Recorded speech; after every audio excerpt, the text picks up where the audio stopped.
Hi everybody, and welcome to Lost Genre Reddit Stories. For this video, I've got stories from the subreddits Am I the A-hole and Malicious Compliance. So if you want to get started with the stories, then just use the timestamps below the video. Now I'd like to thank everyone who supports me as YouTube members, Twitch subscribing, or donating on live streams. Thank you all so much for your support, it really means a lot to me. And if this is the first time watching one of my videos and you like it, then consider subscribing to the channel and joining us on Discord. Now let's get started with today's stories. This post is from the subreddit Am I the A-hole, and it's from user ThatBitchStacyFR. Am I the a-hole for not disagreeing with my husband in front of my family? Background. I, 26 female, suffered from some serious trauma as a child that my parents knew about and did nothing to stop it until it was too late. As a result, I was a terrible kid. I'm not saying it's an excuse, but it definitely messed me up and I couldn't get over it. I had severe depression and lashed out at everyone. My attitude was awful and said some pretty terrible things.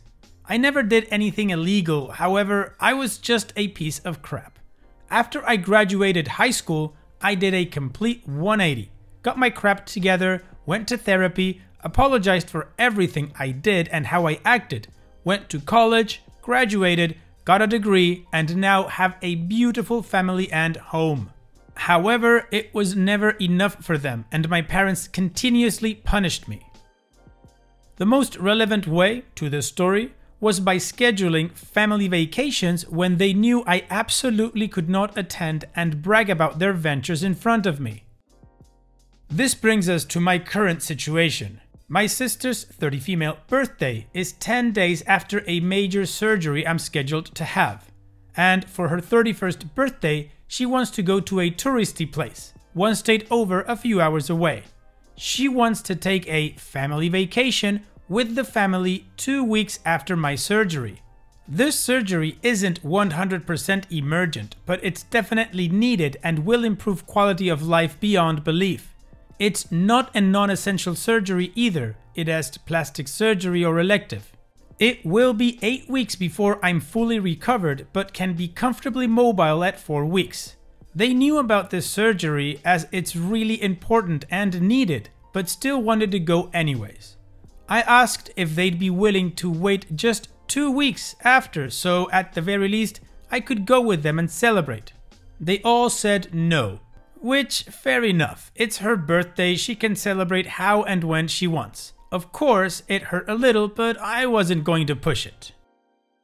My husband, on the other hand, was pretty pissed. He doesn't like how my family treats me. There's a lot of issues, but due to character count, can't include it.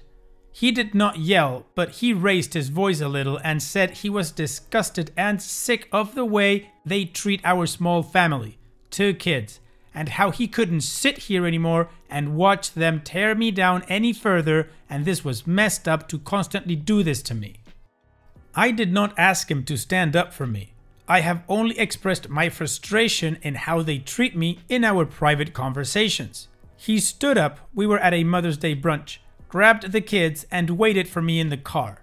Everyone looked at me and waited for me to say something. I just plainly said, I agree, and got up and left. Now they're all blowing up my phone for the past few days saying I'm an a-hole for not reprimanding him or stopping him from disrespecting my parents. I don't think I'm in the wrong. Am I the a-hole here? No, OP, you're not the a-hole, and I really don't understand your parents. Here's what I got from your story. You were traumatized as a child by something that your parents could have helped avoid, correct? Because of this trauma, you became a very horrible teenager apparently. You called yourself a piece of crap. I wouldn't go that far. However, after high school, you do a 180, get your crap together, try to make amends, and now have a beautiful family and home. However, your parents are still punishing you for being a crappy teenager, considering it's from a trauma that they could have avoided. So yeah, no, they are the a-holes here, not you. Your husband was absolutely in the right for standing up and telling them off. He did right by you. You have a great husband. And regarding your family, I wouldn't even accept their phone calls or messages. I would just block them or delete them. They're intentionally going on holidays without you and then brag about it in front of you. That's a crappy attitude. You don't need these people in your life. I believe you still want a relationship with them because of guilt. You still feel bad for being a troubled teenager. What do you guys think is going on here with OP? And also, do you think she's the a-hole or not? Let me know in the comment section, and let's move on with the community comments to see what they said. Fleet Dancer says, not the a-hole, but you're a parent now. Why have you been exposing your kids to these a-holes? Your husband should have put his foot down years ago. You're an adult. If you choose to keep them in your life despite the abuse, then that's your choice. But your kids deserve better. If you can't do it for yourself, do it for them. And OP responds, they absolutely adore our first kid, 7 male, and treat him like a king. So we spaced from them but left our son have sleepovers and spend time with them. But since our second child was born, 1 male, they showed some severe favoritism towards our oldest and didn't really want anything to do with our baby. We went low contact for a while and stopped letting our son go over as we didn't want him or our baby into that kind of negativity. All was fine before then, but my sisters begged us to go to Mother's Day lunch for my mom, and I fell for the "we're family" act. But we're going back to low contact, no contact because we're both sick of the BS they put out. Sinred7 says, it seems like you may have also put them through a whole heap of trauma when you were younger due to whatever your issues were, and even though you apologized, the scars are still there, so they are hesitant to let you back in fully. Once bitten, twice shy and all that. Without knowing the nature of what happened, it's hard to say how you can fix the situation. In terms of your husband and the current situation, not the a-hole. But I wonder if he fully knows what they went through, if anything. And OP responds, my husband fully knows everything as we grew up together from ages 7 and onward.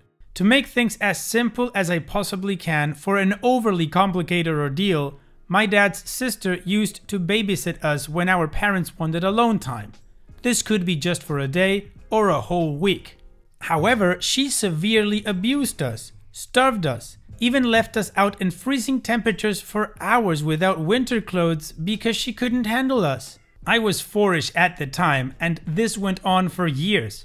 We tried telling our parents, but they didn't believe us until they found my sister coughing up blood from her abuse. They stopped sending us there, but they never cut contact with her, which I think hurt us a little, and they never tried to get us help, like therapy. They thought we were young enough that we'd just forget and pretend it never happened, but it still affects all 3 of us. If someone criticizes or even slightly raises her voice to 30 female, she breaks down and cries, even for small things like eating someone else's food. You have to walk on eggshells around 29 female cause she's like a ticking time bomb when it comes to even the slightest stressful situations. And I was just angry. I was never violent and, like I said in the post, never did anything illegal. I was just angry and voiced my anger often. I admit, they could possibly be traumatized as well, but as a parent myself, I couldn't possibly imagine holding on to a grudge that long against your own kid who was suffering. But I'm also biased and I love my kids to absolute pieces. Mirjeta says, info. Why are you even attempting to foster a relationship with these people still? Why not block them and move on with your life? Especially when you have such a wonderful husband with a shiny backbone. I love my husband very much, and I am very lucky to have him. And I think it stems from the history of constantly being compared to my sisters and degraded for not being good enough. Oh, 29 did this great thing, and 30 did this great thing. Why aren't you doing this or that? So deep down, I feel like I need to get their approval, which I obviously know is stupid, and it's one of the things I've been working on for a while. It's been difficult, but I'm starting to get away from them. I only went to the Mother's Day brunch because my sisters really wanted me there and said that I would be terrible if I didn't let our mom see her grandkids. I see now that it was all manipulation, and my husband and I are discussing taking things further by going no contact. And there you go, the community thinks OP is not the a-hole, and OP has shared enough information on the comments that allow us to understand why all of this is happening and that OP is going no contact with her parents. And on that note, let's move on to the next post. This post is from the subreddit Malicious Compliance, and it's by user Xochitl Cacahuatl. Millionaire X refused to cordially split finances. Several years ago, I went through an abrupt and ugly lesbian divorce. My ex is an heiress to a high net worth family in the publicly known range of $600+ million. For 2 years prior to this split, she and I had been working individually and together with a money coach to help us communicate about money. The money coach was a trust fund kid in his 20s, like her, with a degree in psychology who specialized in helping young adults cope and comprehend the unique terrain of extreme inheritance and its impact on interpersonal relationships. It's a ridiculously niche job, yes. In addition to helping us communicate across class differences, I found his guidance incredibly helpful in my personal development of financial literacy. Through his coaching and thanks to the concerned advice of mutual friends who recognized the unique financial power imbalance between us, we created a financial exit plan and safety net for us, should we ever decide to break up. It was essentially an alimony agreement since my ex didn't want me working for money while we were together. Fast forward a couple of years and sure enough, she went on a prolonged vacation and decided she didn't want to come home anymore. We were living and working in unpaid medical residency abroad at the time. Considering she was subsidizing my entire life and residency abroad, I was not only heartbroken, I was super in love with her, but very concerned for my material stability. I booked a flight back to the States as soon as possible to try to salvage our relationship, and when I realized she had made up her mind, I accepted this and asked her to meet with our money coach together so we could get his support in sorting out the practical logistics of our separation and dissolution. It asked what to do about the year-long lease in another country, not to mention our joint bank account. After one failed session, in which she claimed I was manipulative for having flown back without her permission, I had bought the plane ticket utilizing a credit card she'd intentionally left in my possession and given catch-all permission to utilize, she cancelled that specific credit card and refused to meet or communicate directly again. Via a mediator, I asked for the total amount we'd agreed upon in our alimony agreement, and she refused. The amount was calculated to be enough for me to relocate back to the States and give me 6 months to get back on my professional income generating feet. She told the mediator she didn't want me living or working in the state we'd been living in prior to our moving abroad. Therefore, she wouldn't be paying me out after all. I dug my feet in, naively believing she'd become more rational and try to negotiate, with no true leverage. For 6 months, after which I finally just transferred the alimony amount directly into our joint bank account and out into my own private account, tax-free. She called me a thief, but I reminded the mediator the account was joint, so this was legal, and besides, I only transferred the amount we'd already agreed upon. If she'd agreed to participate in the final money coaching together, he likely would have encouraged her to close the joint account all those months ago. Instead, she spent an additional 4 months after that being pestered by petty bills from Airbnb to HBO to Lyft. I also paid for my therapist on her tab. My digital bills kept being charged to her cards, and she had such poor financial literacy, it took 10 months post-breakup for her to realize that my apps were still charging her myriad of other credit cards. She eventually contacted me to ask I remove one of her cards from my apps. I told her it was best for her to cancel and reissue all her various credit cards since it wasn't my problem she had such a poor awareness of her money. The financial dissolution of our relationship took almost a year to complete and cost her an extra few $1,000s in inconvenient bills when we could have handled it like adults in a couple of days.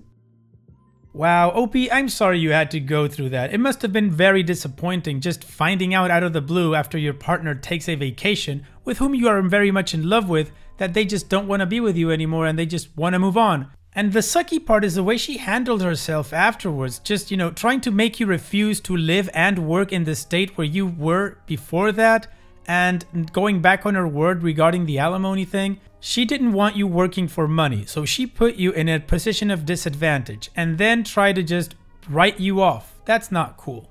Like you said, she could have handled this like adults, but she chose not to. And it's that time that we've reached the end of the video. I hope you enjoyed today's stories. I certainly did reading them to you. So if you did, then go ahead and give the video a like, and don't forget to subscribe to the channel and become a member of our Discord community that just keeps growing, and it is fantastic. And like I said in the beginning of the video, all of the relevant links are in the video description below, so be sure to check them out. And finally, I'd like to thank you all for taking the time to watch this video. It really does mean a lot to me that you guys enjoy this content, so thank you once again. And having said all that, I will see you guys in the next video.